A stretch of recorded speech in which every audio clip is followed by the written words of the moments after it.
So the techniques we just discussed to model bidding equilibrium can actually be used to analyze other auction formats and also be used to analyze things when you have got more than two players, right? So let's see how that works in the context of the all pay auctions and where we have n players instead of just two players, right? So recall that in all pay auctions, you have the feature that the losers also have to pay their bid instead of just paying zero, right? So that's the main difference compared to the first price auction that we have been talking about, right?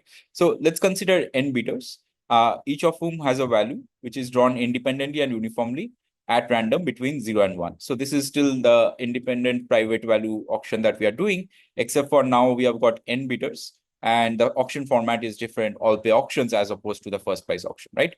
But just as before, what we want to do is we want to find a function S which maps values to bits so that using S is optimal if other bidders are using it, right? So this is the same as we had in the first price auction. Okay. So what are the things that changes? So there are two things that are going to change, right? So one thing is going to be that if you win, and this is going to happen with probability vi to the power n minus 1 in this case, if your valuation is vi.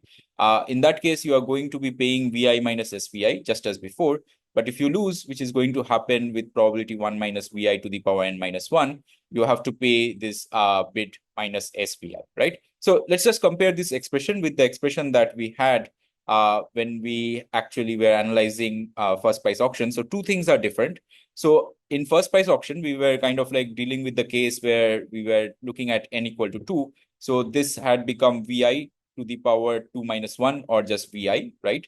And so therefore this was 1 minus vi. So here, instead of looking at two players, we are looking at n minus 1, at n players. And so therefore we are thinking of, suppose your valuation is vi, what's the probability that each of the other n minus 1 players valuation is below vi, right? So that is given by this probability vi to the power n minus 1, right?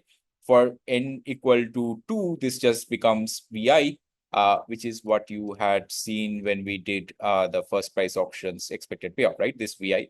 So this was coming in when you had actually n equal to 2, right? The other difference that we have is that here we are going to, instead of when you lose in first price auction, you were payoff was equal to 0. Here your payoff, if you lose, is given by minus SVI, right? Which remember is your bid. So you did not have this minus SVI term here. And so therefore there was no term after this VI times this, right? So these are the two differences compared to the first price auction, right? Okay, the good thing is that these are the only two differences, right? So you can kind of like now follow the same analysis that we did as before. So we can convert this problem, instead of thinking of choosing optimal function S, we can, as before, as we did in the first price auction, we can think of this function equivalently as thinking about, okay, what's the value of V that you want to report to this function S, right? So if you want, just as before, what we discussed using the revelation principle, we can think of, you can report the true value Vi, okay? In which case, this is the expected payoff that you have on the left-hand side, right?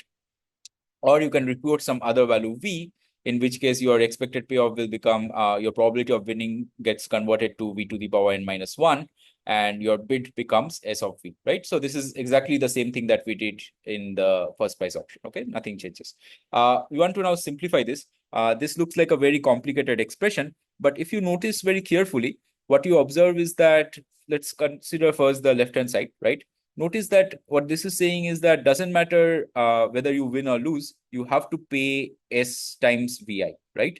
And if you win, which happens with probability VI to the power n minus 1, you're going to get additional payoff of VI, right? So what this means is that we can simplify the left-hand side to actually just mean that this is just VI to the power n minus SVI, right? So you can do the algebra here. But again, the reasoning follows from the fact that you have to pay S of VI regardless of whether you win or lose, right?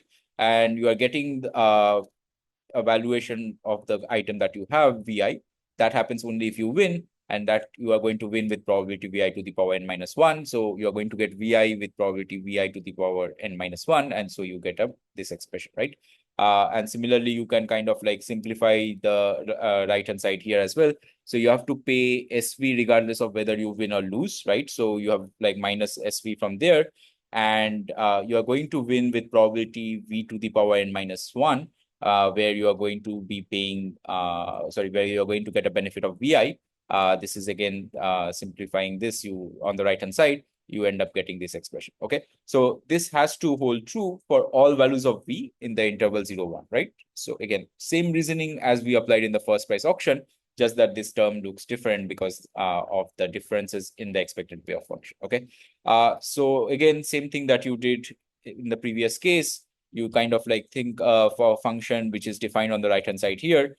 So let's call that gv. Okay, as a function of v, we have got this is v to the power n minus 1 vi minus sv, and we want the property that this function is actually maximized at v equal to vi, right? Because at v equal to vi, this is the expression of this function, and we want this to be greater than equal to all other possible values of v, right? Okay, so again, we look at the first order condition. So we take the derivative of this function g and set it equal to 0 at v equal to vi. So if you take the derivative of this function g, you end up getting this becomes n minus 1 to the power multiplied by v to the power n minus 2 times vi minus s prime v, which is this expression. And this must be equal to 0 at v equal to vi. So if you now basically simplify, you end up getting s prime vi is equal to n minus 1 multiplied by vi to the power n minus 1, right? And this differential equation actually has a solution that s of vi is equal to n minus 1 by n to the power vi to the power, right? So you can see from here, for example, suppose you take the derivative of this expression, you end up getting n minus 1 multiplied by vi to the power n minus 1, which you actually have here on the right hand side as well, right? So we know that this actually satisfies this equation, right? Okay, so as a result of this, what we find is that the equilibrium strategy is given by this expression here. So what this means is that if other players are using this as a equilibrium bidding, right, then it is optimal for you to do so as well, right? So let us notice some properties. Remember that vi is a number between 0 and 1. So what this says is that as the number of players is going up, so this vi to the power n is actually kind of like decreasing exponentially.